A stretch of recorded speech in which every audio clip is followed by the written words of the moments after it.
everyone, it's Melissa. I just want to say thank you for joining in, and I'd love it if you'd subscribe and hit the little notification bell below so that you can be notified of my next video.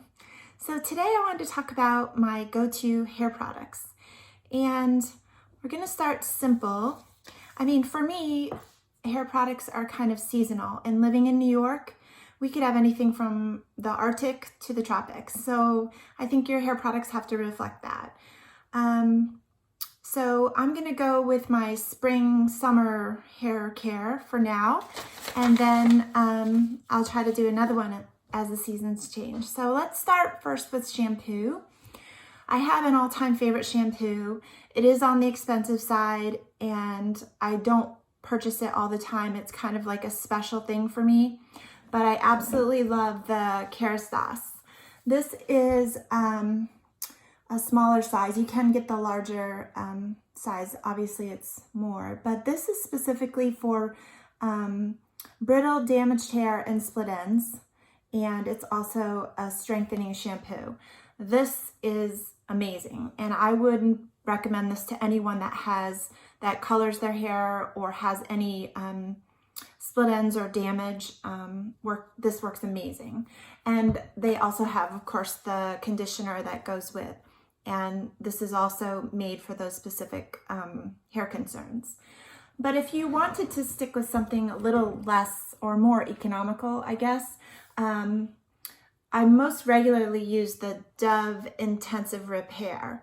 This too smells great and works well for damaged hair too, and I feel like it does a pretty good job, and I use this most often. My other Kerastase I use for travel and when my hair really needs like a change. I don't know about you, but sometimes after you use a shampoo for a while, you just feel like your hair's gotten used to it and you may need to switch it up. So I kind of go back and forth between the two. But another really amazing conditioner that you can get at the drugstore is this, which is Carol's Daughter. It's called the Sacred TR. Not sure if I'm saying that right. But this is specifically made for, it says anti-breakage and anti-frizz, and this does work wonders for frizz. So if that's an issue for you, I highly recommend this. She also makes another great conditioner. This one's called Black Velvet, or I'm sorry, Black Vanilla. And that one is, it says for dull, dry, and brittle hair. And this is also a hydrating conditioner. They're both great, but if you have a problem with frizz, I would highly recommend the first one I showed you, the Sacred TR. So moving on from shampoo and conditioner, I think if you use any heat whatsoever, then you need to have a leave-in conditioner.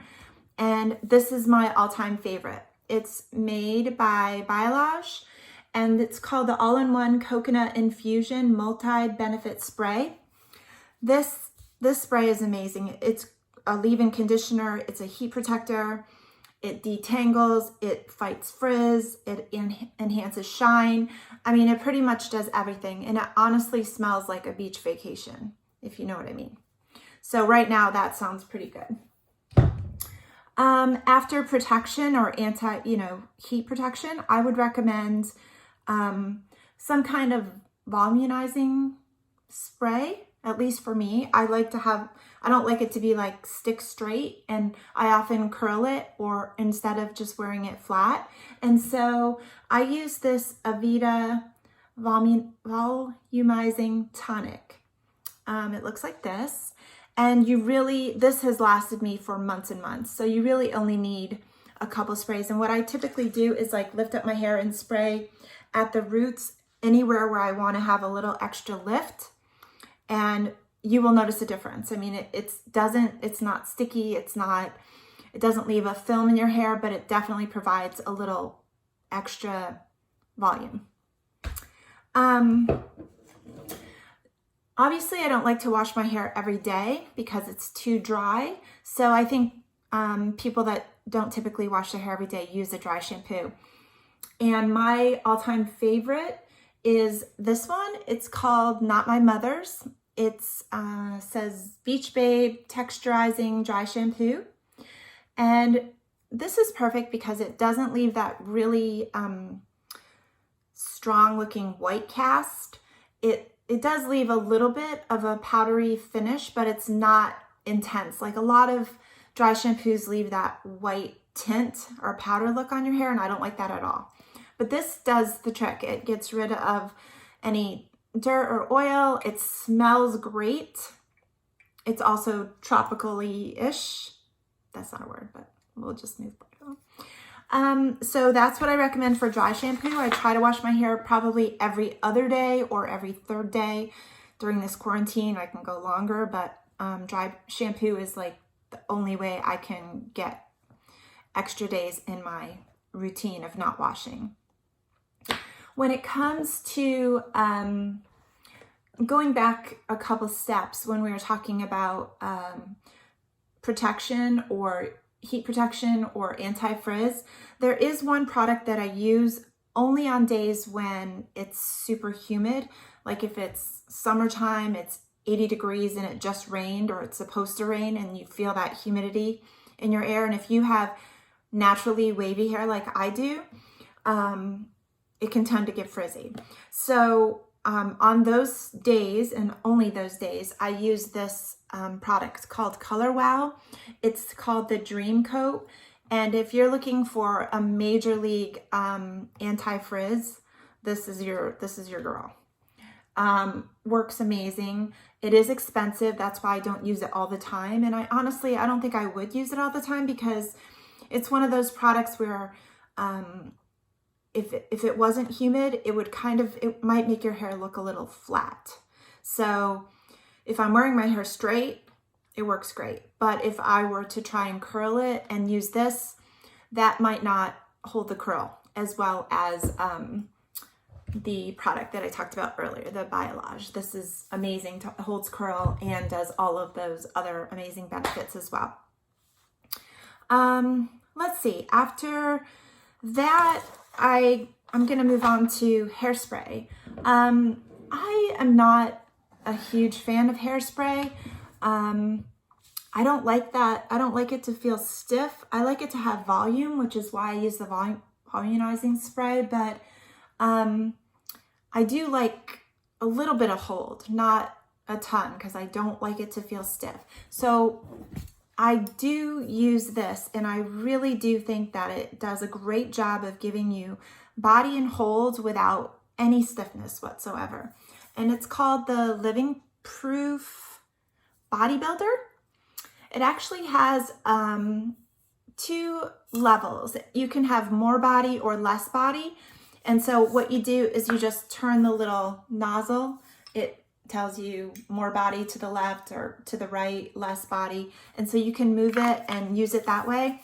And it doesn't leave your hair with any bad feeling. It feels soft, it feels manageable, it doesn't feel stiff, but it does give you a lift and some hold. So it's kind of like a customized body and hold. If you want more or less, you can turn the nozzle, but I really love this. This is like my go-to if I've curled my hair and I want it to stay, but not be stiff and uncomfortable. So there really aren't, I do try to do some type of mask in my hair once a week. I've used a whole bunch of different possibilities, but I do use Olaplex number 2, usually after I've had my hair colored, once after the coloring treatment, but I typically use just like a weekly deep moisturizing mask. And this is my all-time favorite. This too is a bit expensive, but it does last a long time. And I'm probably not going to say the name right. I think it's called Oblifica. It looks like this. It says it's a sea berry hair mask. This one says it's for medium to coarse hair, which my hair really isn't. I would say mine's more fine. I think I have a lot of it, but it's more fine. So I've tried the fine one. The one for fine hair comes in an orange container, and I have tried that, but I don't like it, not even half as much. So the purple one is what I use. It smells so good, and it has these little purple crystals. I don't think you'll be able to see. It has little crystals in there. I'm not sure what they are, but all I can tell you is that it smooths your hair. Like I said, it smells great, and it really does do like a deep conditioning treatment to your hair. Like I said, I try to do it once a week. I don't always do that, but I do try, and I think that's great. And I think it's really important to try and do like an extra deep moisturization for your hair. And if you're not doing that, you will notice a difference if you try putting that into your repertoire once a week. So that's just a quick rundown of my go-to hair products, and I am going to try to do a tutorial on my hair. I haven't become quite skilled enough to figure out how to do that yet. I'm still learning this whole YouTube thing, but I'd love for you to stick it out with me and allow me to try to figure it out. My next video is going to be on skincare, so I hope that you will stay tuned for that, and bye for now.